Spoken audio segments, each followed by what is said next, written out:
నా పేరు వెంకటరెడ్డి అండి. అది నాకు తిప్రాపురం నగరికల్ మండలంలో తిప్రాపురం అనేది సర్వే నెంబర్ 5/2లో నా పొలం ఉన్నది. అది నేను 1993లో తీసుకొని దాని నిమిత్తం మైనింగ్ క్వారీ చేశాను. ఆ క్వారీ నిమిత్తం నేను కొనుక్కొని ఉంటే దాన్ని ట్యాంపరింగ్ చేసి రికార్డులన్నీ ట్యాంపరింగ్ చేసి నగరికల్ ఎంఆర్ఓ అనే అతని ట్యాంపరింగ్ చేసి రికార్డులు మాయం చేసేస్తే దాని మీద నేను హైకోర్టు పోయాను, సివిల్ కోర్టు పోయాను, తర్వాత లోకాత్కు పోయాను, స్టేట్ హ్యూమన్ రైట్స్కి పోయాను. నేను ఆ స్టేట్ హ్యూమన్ పోయి ఆర్డర్ తెచ్చుకున్నాను. అయినా కూడా దాని మీద లీలా సంజీవ్ కుమార్ అనే అతని ట్యాంపరింగ్ చేసి పట్టాలను పోరంబోగు చేసి అక్కడ మెయింటైన్ చేసి 5 సంవత్సరాలు కౌంటర్ పడేయకుండా, లోకాయుక్తులు 4 సంవత్సరాలు కౌంటర్ పడేయకుండా, లోకాయుక్తులు చచ్చిపోయినట్టుగా నాకు ఆర్డర్ క్లోజ్ చేసి నన్ను అనేక ఇబ్బందులు పెట్టి దాని మీద లేదు నేను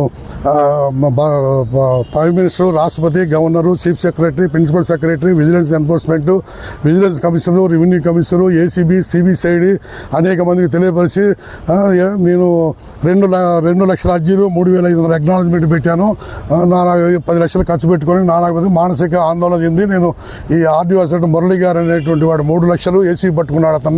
అతని తిప్రాపురం నగరికలకు సంబంధించినటువంటి ఎంఆర్ఓ పుల్లారావు అనే అతని 3 లక్షలు. ఈ రకంగా ఇద్దరు సిండికేట్ అయిపోయి కాలయాపన చేసి తర్వాత రికార్డు ఉన్నప్పటికీ కూడా రికార్డులో సంతకం పెట్టి మళ్ళీ తర్వాత రికార్డు లేదని చెప్పి కాలయాపన చేసి ఇప్పుడున్న కలెక్టర్ గారు కూడా స్ట్రిక్ట్ ఆఫీసర్ కాబట్టి పోయేదాకా ఆపి రోజు ఆయన 7 ఇద్దరు ఆర్డీఓలను, 2 డీటీ గారిని, 2 ఏదో అన్ని కూడా ఎంక్వైరీ చేసి దీంట్లో పట్టాలని చెప్పి చూపించినప్పటికి కూడా పోరంబోక్ క్రియేట్ చేశారు. పోరంబోక్ క్రియేట్ చేస్తే నేను డబ్బులు కట్టాను. ఆ డబ్బులు కట్టిన తర్వాత నాకు నా స్వాధీనంలో ఉన్నటువంటి గత 30 సంవత్సరాలు నా స్వాధీనంలో ఉన్నది. ఆ స్వాధీనంలో ఉన్న దాన్ని బట్టి కూడా పోరంబోక్ కింద రిజిస్ట్రాల్యూషన్ కట్టి నేను నాకు ఏమనికి ఇచ్చాను. అయినప్పటికీ కూడా వీళ్ళంతా సిండికేట్ అయ్యి వీళ్ళంతా రెవెన్యూ డిపార్ట్మెంట్ అంతా కూడా ఒక మొత్తం కావాలనే ఉద్దేశంతో ఈ రకంగా చేసి నా విషయమే కదా అనేక మంది ప్రజలు ఇంతవరకు గ్రీవెన్స్ అనేటువంటిది ఎందుకు పెడుతున్నారో ఏమో నాకు అర్థం కావట్లేదు.